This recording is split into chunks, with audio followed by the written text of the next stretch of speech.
অনেক বন্ধুরা আছেন যারা কচুরলতির খোসা পরিষ্কার করতে ভয় পান, হাত চুলকায়, অনেক দেরি হয়ে যায়। নানান সমস্যার জন্য কচুরলতির খোসা পরিষ্কার নিয়ে ঝামেলায় থাকেন। তাদের জন্য আজকের ভিডিওটা। আমি ঘন্টার কাজ মিনিটে কিভাবে এই কচুরলতিটা পরিষ্কার করি। তো ভিডিওটা প্রথম থেকে শেষ পর্যন্ত দেখার অনুরোধ রইল, স্কিপ না করে দেখেন।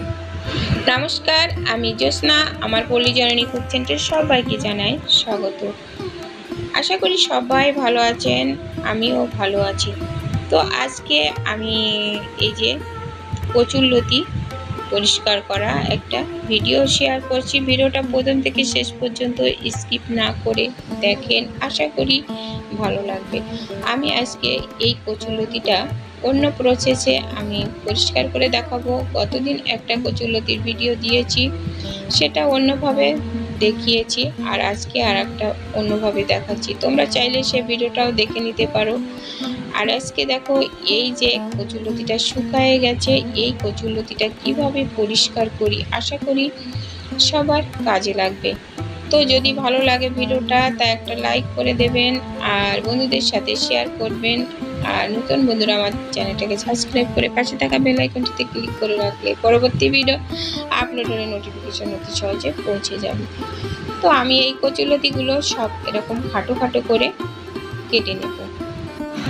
এই যে আমি খাটো করে কেটে নিয়েছি, কেটে ভালো করে ধুয়ে পরিষ্কার করে নিয়ে নিলাম। যেহেতু এটাতে অনেক সময় নোংরা জায়গা থেকে তোলা হয়, যে আমার এটা তো কেনা, কোথার থেকে তুলে এনেছে কোনো ঠিক ঠিকানা নেই, তো একটু ভালো করে ধুয়ে নিলাম। এবার এই যে গ্যাসের উপরে কড়াই বসিয়ে দিয়ে দিলাম 1 বাটি জল। জলটা গরম করে নেব প্রথমে।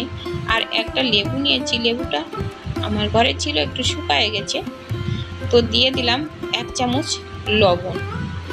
লবণটা একটু গলে যাবে আর জলটা একটু গরম করে নিতে হবে। আর লেবুটা তো শুকিয়ে গেছে, লেবুটা রস ঠিক আছে, তো লেবুটা কেটে নেব।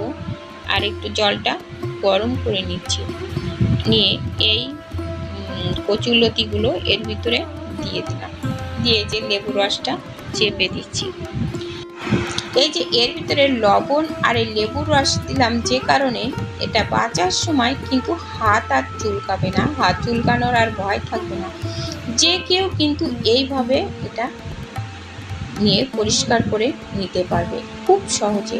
আর গাটা কত নোংরা হয়ে আছে, গতদিন কিন্তু যেটা ভিডিও দিয়েছিলাম ওটার গা কিন্তু সবুজ ছিল এবং কচি ছিল।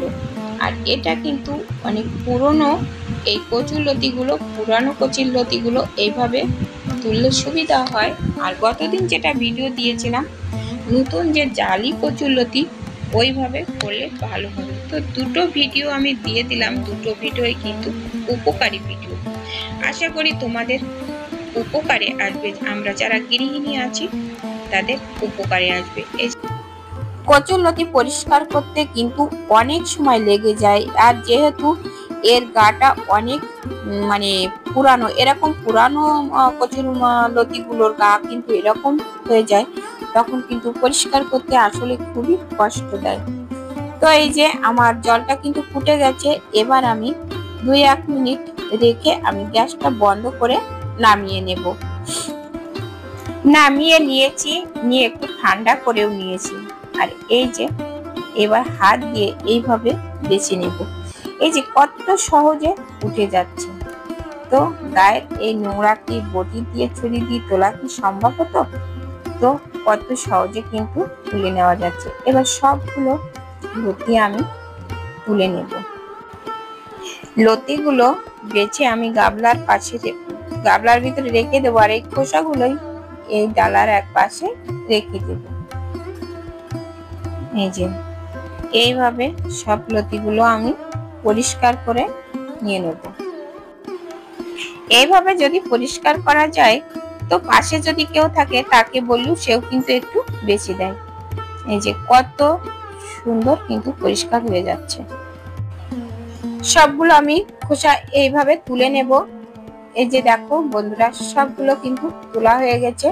এবার আমি একটু খাটো করে কেটে ভালো করে ধুয়ে নিয়ে পছন্দের মতো যে কোনো মাছ দিয়ে রান্না করে খেতে চাইলে খাওয়া যাবে, কিংবা যদি শুধু পেঁয়াজ রসুন দিয়ে ভেজে খেতে চান সেটাও কিন্তু করা যাবে। তো বন্ধুরা, আজকের ভিডিওটা কেমন লেগেছে কমেন্ট করে জানাতে কিন্তু ভুলো না।